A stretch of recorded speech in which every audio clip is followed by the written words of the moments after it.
Sorry, man. It was Yeah. Right, now we're recording. Thank you, Alex. Hey, guys. This is Joel with the Red Devil Addicts.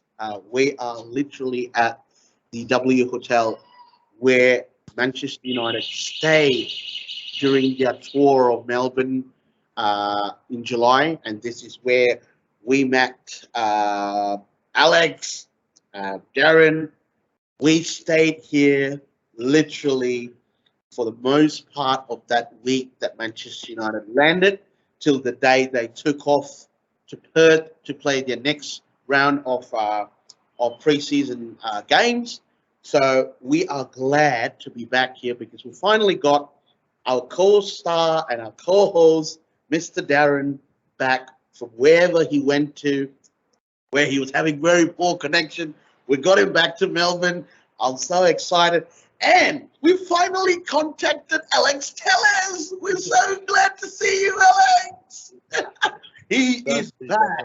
Woo, woo, woo. That's it. That's it, boys. That's it. Guys, we're doing a little bit different today. So we're not at the Red Devil Addict studio. So we were at the studio yesterday. We had Jürgen there. It was a fantastic show we did. We thought, hey, it's just not enough. We need more Uniteds. And we couldn't get Alex Tellez on the phone yesterday because his missus took him away from us. And I told him, Alex, you got to tell her nothing's more important about the United show than anything else in the world. She comes second as well. I'm going to get you divorced, aren't I? But anyway, guys, we're going to talk to Alex Tellez now. Before we get how we always get Alex Tellez to sing songs for us, today we're going to tell him to hold his horses first because he's going to do two chants. Yeah, two chants. He's going to do the United chant because it's really important because of the Man City game that we're going to be playing on 2nd of October. That's one. Second one, how can we not get Alex to do the Lisandro Martinez chant? He does it so well. And I'll tell you, I'm so excited about it, guys. Okay, let's get into it. There's a couple of things that we want to talk about today. We've been reading the news about Manchester United.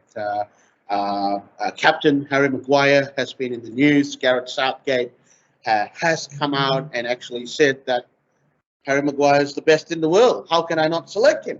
Well, look, as I said, that's something I would not have said it or reported it because I think if you want to defend a player, you defend him from a perspective of what he means to the team. Quoting or whether the quote was real or whether it was just the media speculation, we don't know.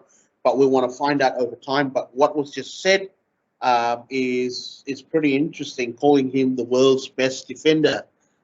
Look, we all respect and we all love Harry Maguire as our captain, but I think that was a bit much, calling him the world's best defender. And I think that again is putting on more pressure on Harry Maguire. And this is something that I was talking to Darren earlier today. And we were talking about how much rests on the shoulder of Harry Maguire carrying such a big, hefty price tag. And he's expected to perform at that level for an $80 million price tag. Well, £80 million price tag. See, this again, by Gareth Southgate going out and saying it, or if he did say it, that or backed him to be the world's best defender, that again is going to be a big shoulder that's going to rest on his shoulder to carry, and whether he's going to be able to perform is another story. But you know what? I want to get some thoughts from Darren, and then I want to talk to our very own Alex Talisman and find out what he thinks about it. All right, come on, Darren. You tell us what do you think. Yeah, yeah, as you said there. Darren's English, by the way. Yeah, as you said there, I think there's a lot of pressure on Harry Maguire already. You know, being the captain of one of the biggest teams in the world. And I think Gareth Southgate doesn't really need to tell him that or tell the media that he's one of the best players in the world, or the best defender in the world. He's not even the best defender at Manchester United, so I don't know how he could be the best defender in the world. And I think we've all heard the stories about Harry Maguire in the last few days, and we're not sure of where it's come from. We're not sure if it's actually from him or his agent or someone that he knows, maybe a family member. But what I want to know and what I want to see actually from Maguire is him to come out and tell us what's happening, because we can all say if it's true or it's not true, but the only person that knows is Harry Maguire. And I think this is one thing that really frustrates me about Harry Maguire, is that when he's been dropped now from the team, and he has no responsibility of being like, I've not been good enough, I shouldn't be in this team. We all know he's not the best defender, at Manchester United. Varane and Martinez have come in, and we've seen in the last few games that they've made that defence much better without Harry Maguire. And what I want to see from Harry Maguire is for him just to come into the in the media and just go, I'm not performing, I shouldn't be in the team, but I'm going to try. I'm going to go on the training ground. I'm going to try and improve my game to try and get back in the team. But he always seems to blame other people. It's never his fault. It's been talk now that he's been saying about De Gea, and that the communication wasn't good for last season. But we all know De Gea's got very good English. Like the whole back four, Luke Shaw, Wan-Bissaka, and Lindelof. They're all good English. So I don't, for me, it's just Harry Maguire making more excuses. We've seen it past 2 seasons now. He always comes out after the game, and he never takes responsibility on his shoulders.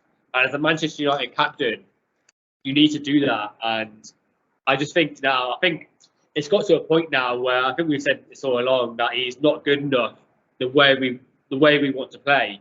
We want to be on the ball. We want to be high up the pitch. And for me, Maguire does not suit our game. When he first came, he was he suited our game, because he played on the counter attack. And I think that he was for Wan-Bissaka as well. But right now, he's just not. I just can't see him playing in the team, especially on a regular basis. So I think it's going to be interesting what happens in the the next transfer window.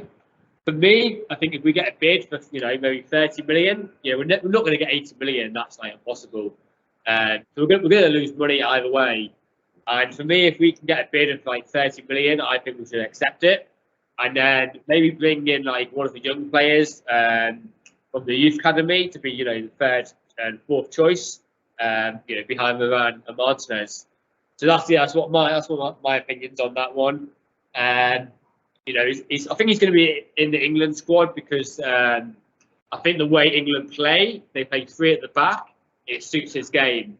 But for Manchester United, I just don't see him having a long-term future there anymore. Yeah, I mean you're right, Darren. That's absolutely spot on. The way Manchester United play at this period of time, I think the only 2 centre backs that sits or fits into the Ten Hag system is Rafael Varane and of course Lisandro Martinez. As you can see, we play a very high line. The back four is very versatile. They're able to move the ball faster. They're able to pass the ball faster. And I think that's one of the problems. We are not going to be able to see Harry Maguire fit into that system.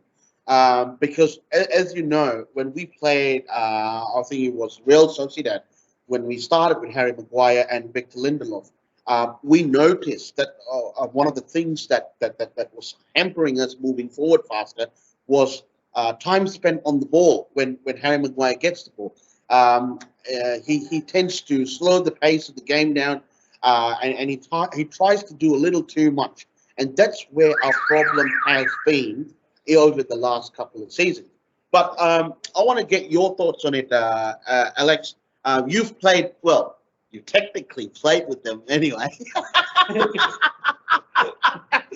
I want to get your thoughts on the old partnership and the new partnership, and how have you seen it comparing to the last couple of seasons and this season's partnership with Varane and Martinez. Give us your thoughts on it. Yeah, look, Joel and Darren, I agree with what you both said. Like on, how Maguire he just needs to perform, but he just doesn't. Our style of play now is just too good for him. The old style of play when we didn't have Martinez and Varane, he suited that style of play, but now it's just completely different. Like the thing is, Joel, he Maguire seems to perform really well for England, and then he just plays like shit for Manchester United. Like in the in the Euros, like when the Euros won, not last 2020, he was performing and then just playing rubbish at United. It was like, I don't know, something must have happened. I'm not too sure what happened, but he just wasn't performing at United. And now that he's being dropped, and now that we're actually playing good football, he's worried because being the captain of one of the biggest clubs in the world, well, actually the biggest club in the world, it's a big responsibility, being captain of Manchester United, because you have that, what's the word? You have the like expectation to be, the best captain. And yeah, he just wasn't. He was making so many mistakes. Yeah. And yeah, I think now. Well, it's only been a year now, Alex. I mean, I know the 2020 Euros was meant to be played in 2020, but it got played in 2021. And literally, we're having two of the biggest tournaments in the world, literally 1 year after the other. We all know that the World Cup is about 6-7 weeks away, which is that's what we all are waiting for. I mean, one of the biggest tournaments in the world, and of course. In England, we all want to see what England's going to do. I mean, it was a heartbreaker, especially for Darren.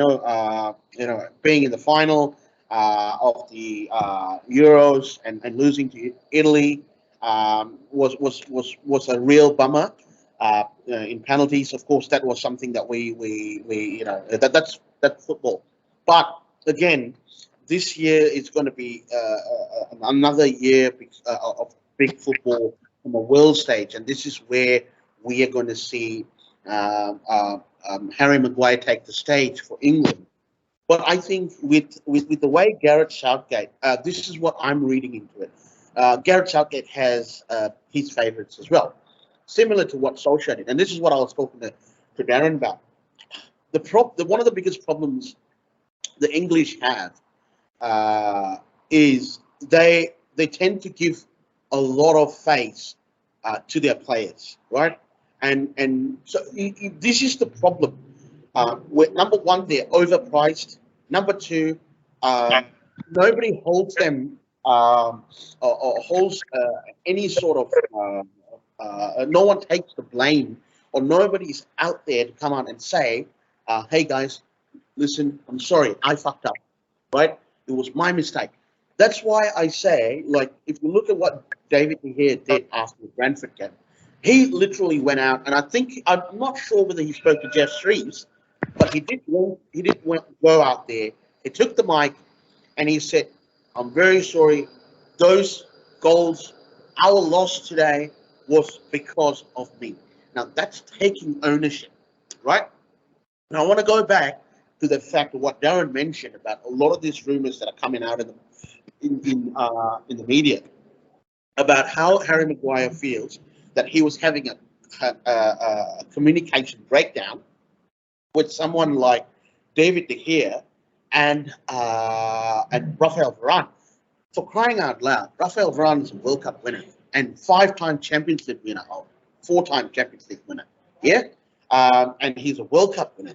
He's won every single thing. He can speak English, right? He's got the experience, right? But you're a captain. Your ultimate goal or your ultimate role in this is to ensure that you communicate with your players before the start of the game and your expectation of them. So I just don't buy into that crap, right? That's point number one. Point number two, we all met David De Gea, right? Darren's English, right? He spoke to David De Gea in English. He asked him a couple of questions and he responded in English. So how is that possible that he cannot communicate with his captain on the field?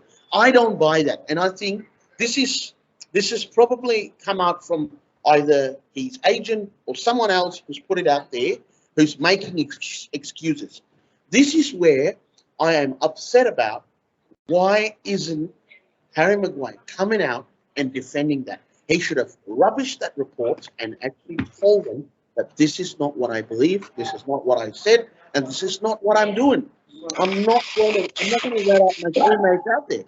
So at the end of the day, that's something which we all spoke about. Paul Pogba, his agent came out and ran his mouth to the media about Manchester United. Pogba said nothing. He came out and he never, ever defended the club or even come out and rubbish all of those reports. This is where my problem is with Harry Maguire. If you think that was that whole interview or that whole statement was taken out of context or taken out of what it actually meant, come out and say it. Come out and say it, right? I'm just now beginning to think, are you just upset that you've lost your place in the team? See, this is where my problem is. But anyway, I want to move on from Harry Maguire, and I want to talk to you guys a little bit about, as we always talk in all our shows, about how Manchester United, from a business perspective, is running the club into the ground.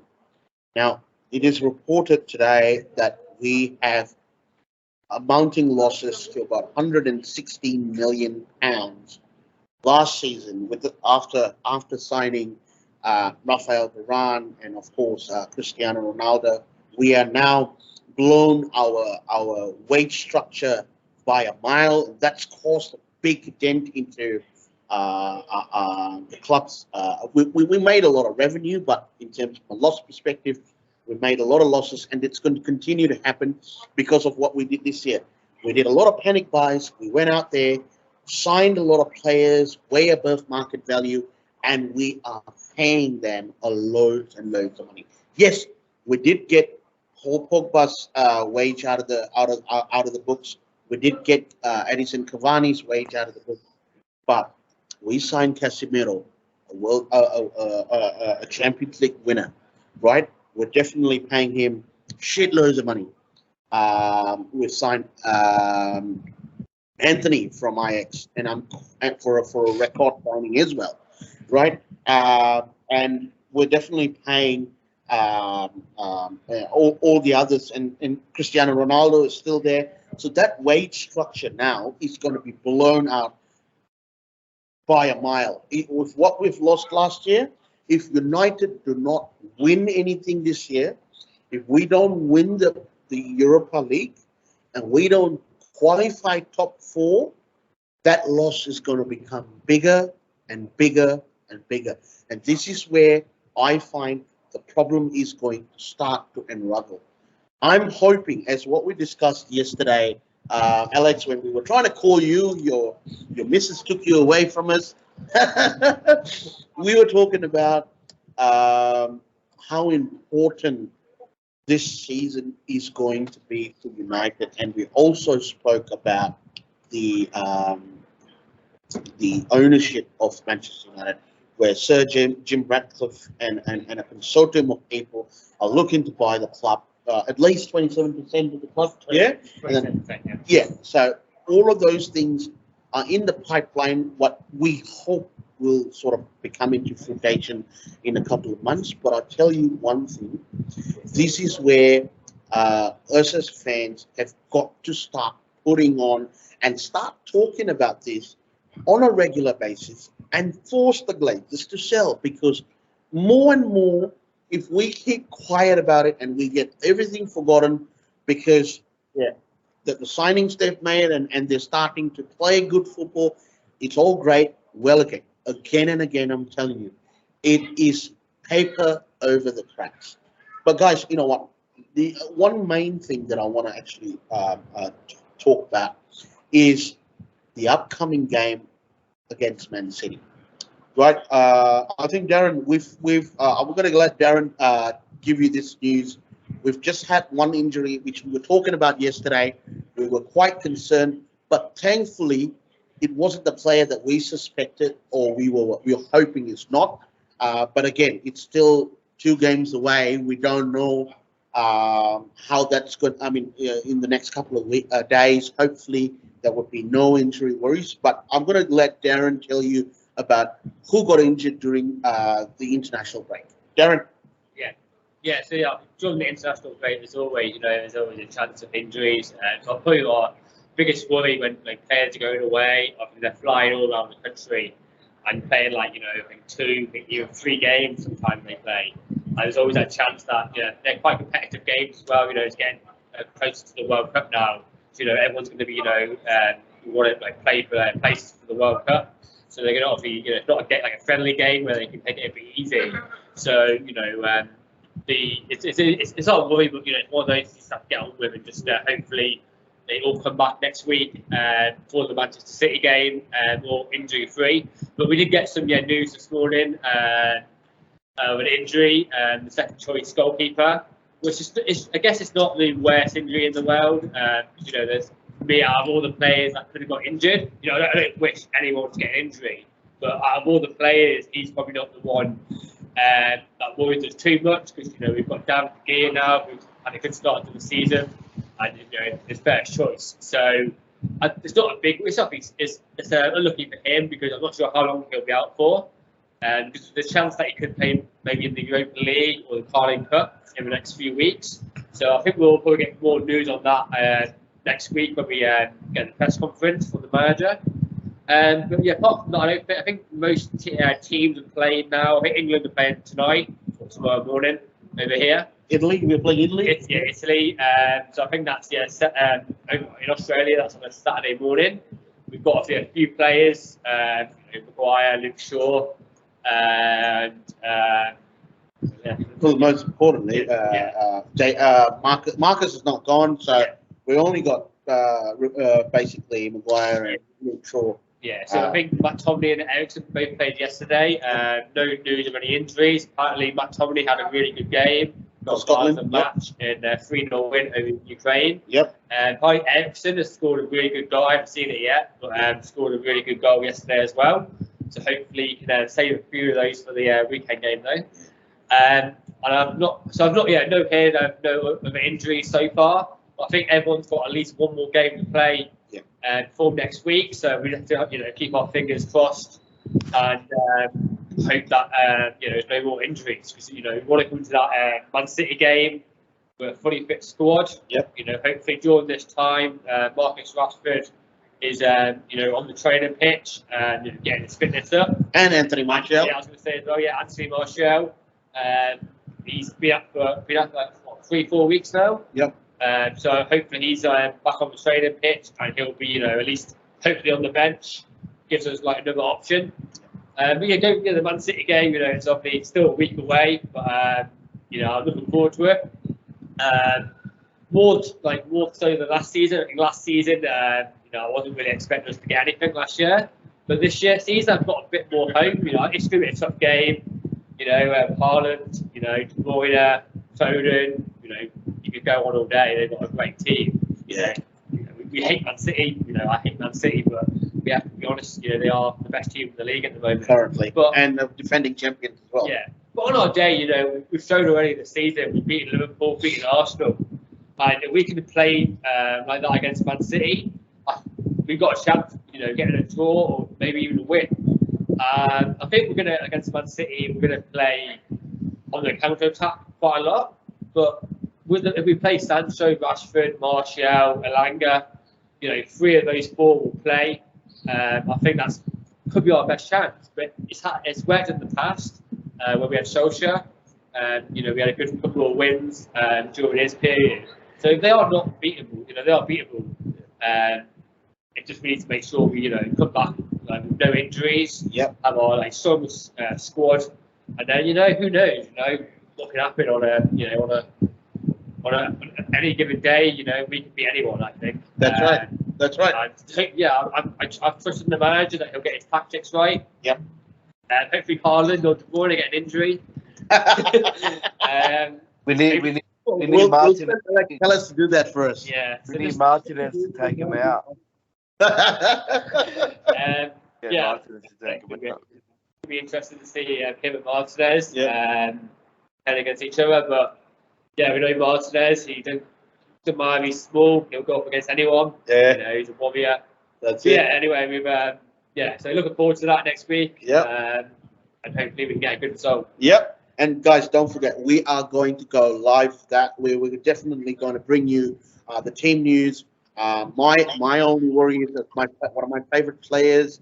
I'm hoping that everyone will protect him. I don't want him injured. But it's Rafael Varane. I'm hoping that he will not get injured because we need him for the Man City game. And guys, before we sign out from the W Hotel, I've got to tell you, Darren is flying off back to Auckland. So we want to give him a nice farewell from Australia and from Melbourne. So you know what? We're going to get our great singer, yeah? The talisman, Alexandro Talisman. Yeah? That's it. That's our boy there in Brisbane.